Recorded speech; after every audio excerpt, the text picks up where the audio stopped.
Types of pronoun की बात करें तो प्रोनाउन को हम कुछ स्पेशल केसेस में फाइनलाइज कर सकते हैं। जैसे पहले लेवल पर हम बात करें तो कुछ प्रोनाउन ऐसे होते हैं जिन्हें हम डिमॉन्स्ट्रेटिव प्रोनाउन कहते हैं।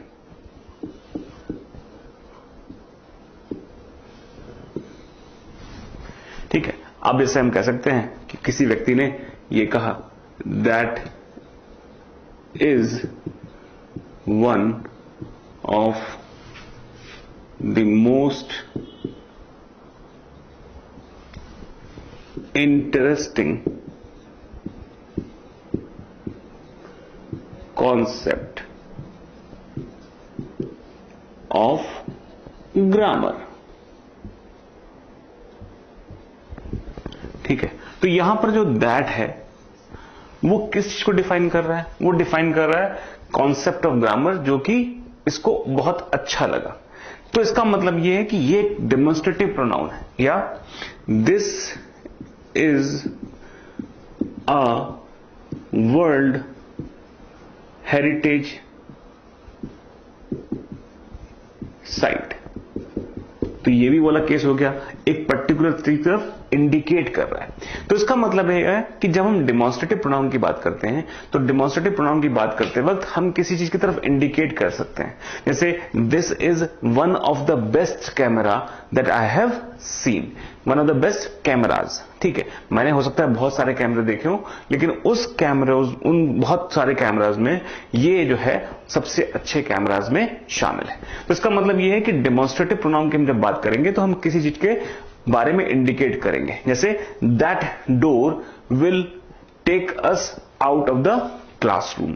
तो अगर हम बात कर रहे हैं दैट, तो इसका मतलब मैं क्या किया, किसी तरफ इंडिकेट कर दिया। या that bucket can be use for cleaning the floor, what ever it is. जो भी हम किसी का डिमॉन्स्ट्रेट कर रहे हैं, इंडिकेट कर रहे हैं, उसमें ये चीजें आ जाएंगी।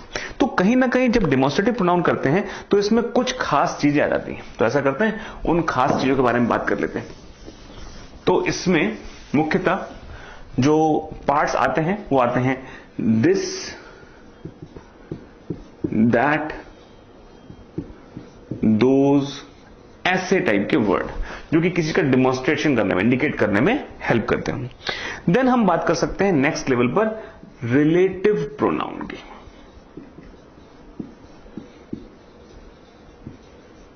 Pronoun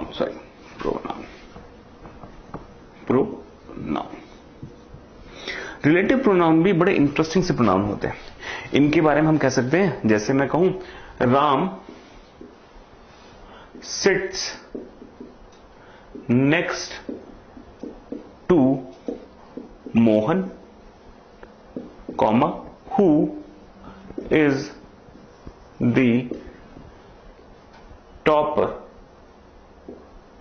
of the class. ठीक है, अब देख सकते हैं Ram sits next to Mohan, फिर मैंने लिखा comma who is the topper of the class. अब यहां पर हमने हु डिफाइन किया, जो किसको हमने डिफाइन किया, जो कि इसके क्लोजेस्ट है।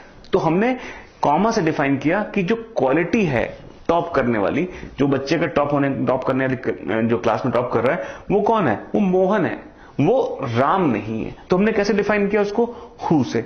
और इस रिलेशनशिप को डिफाइन करना कि कौन क्या काम कर रहा है, ये इस एस्पेक्ट को डिफाइन करने के लिए हम रिलेटिव प्रोनाउन की इस्तेमाल करते हैं। इसमें हम who, whoever, that and which आदि का इस्तेमाल करते हैं। तो इनका बेसिक ऑब्जेक्टिव क्या होता है कि ये एक नाउन से इसका रिलेशन फाइंड करने में हेल्प करती है, और इसीलिए इनको एक रिलेटिव प्रोनाउन के नाम से जाना जाता है। नेक्स्ट लेवल पर अगर हम बात करें तो प्रोनाउन को हम थोड़ा सा अगर डिफाइन करें तो होते हैं कुछ इनडेफिनेट प्रोनाउन। इनडेफिनेट प्रोनाउन क्या होते हैं? अभी तक हम जिन प्रोनाउन के बारे में बात कर रहे थे वो बड़े स्पेसिफिक थे। जैसे कि मैं बात की थी कि मोहन के बारे में, who is the topper of the class. तो मोहन टॉपर है, ये क्या है? एक स्पेसिफिक है। लेकिन इनडेफिनेट प्रोनाउन भी हो सकते हैं, जैसे everybody in my class is intelligent. तो ध्यान देखिएगा, जैसे मैंने इंडेफिनेट प्रोनाउन लिखा तो मैं कैसे लिखता हूं? एवरीबडी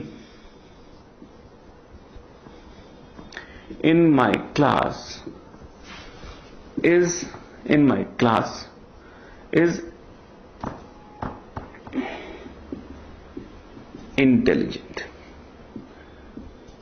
यहां पे एवरीबडी अच्छा नहीं लग रहा, all students of my class कर देते हैं, ऑल स्टूडेंट्स थोड़ा अच्छा लगेगा, all students of my class are intelligent. ठीक है, तो इसमें देख सकते हैं ऑल क्या है, सभी स्टूडेंट, इसमें हम किसी पर्टिकुलर स्टूडेंट्स के बारे में बात नहीं कर रहे, हम सभी की बात कर रहे हैं। Everyone has the potential to be successful. जब हम कहते हैं everyone has the potential to be successful, तो हम किसी एक व्यक्ति के बारे में तो नहीं कर रहे, हम सबके बारे में बात कर रहे हैं। तो ऑल हो गया, एवरीबडी हो गया, एवरीवन हो गया, ये सब कैसे प्रोनाउन है? ये ऐसे प्रोनाउन है जो किसी एक व्यक्ति के बारे में नहीं, सभी व्यक्तियों या एक समूह के सभी लोगों के बारे में बात कर रहा होता है। तो इसका मतलब है जब भी हम कभी इस तरह का प्रोनाउन का इस्तेमाल करेंगे इनडेफिनेट, तो हम पर्टिकुलर केस में नहीं बट पूरे ग्रुप के बारे में बात करेंगे, या तो पूरे ग्रुप के बारे में कलेक्टिवली या पूरे ग्रुप के बारे में individually. Like anyone can come and see me. अब देखिए, मैंने बात तो पूरे ग्रुप के बारे में की है, लेकिन मैंने कहा क्या, एनीवन, आप में से कोई भी। ठीक है, तो इसका मतलब क्या हो गया कि मैंने ग्रुप को तो कहा, लेकिन ग्रुप में से कोई भी चाहे तो मेरे पास आ सकता है।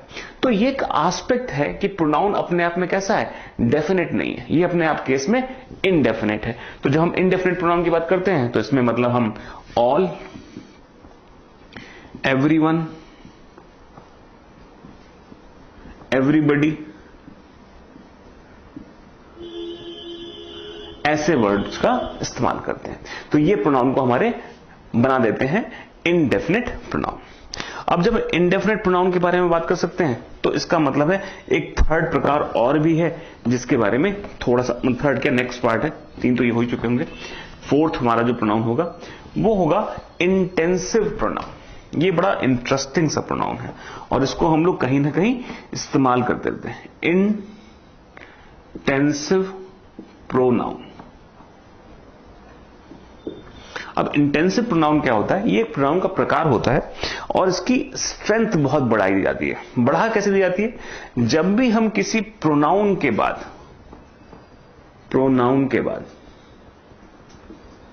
सेल्फ या सेल्फ्स लगा देते हैं, अगर प्लूरल केस है तो उसे हम इंटेंसिव प्रोनाउन कहते हैं। जैसे मैं कहूं माई सेल्फ, तो माई सेल्फ क्या हो गया, एक इंटेंसिव प्रोनाउन हो गया। तो मैं यहां पे लिख सकता हूं माई सेल्फ एक इंटेंसिव प्रोनाउन है, या देमसेल्व्स लिख दूं मैं, तो they themselves are responsible for their action. तो देमसेल्व्स क्या हो गया, एक देमसेल्व्स, ये क्या हो गया, इंटेंसिव प्रोनाउन हो गया। और इस इंटेंसिव प्रोनाउन का बेसिक आइडिया क्या है कि वो उसकी डिग्री को डिफाइन कर रहा है।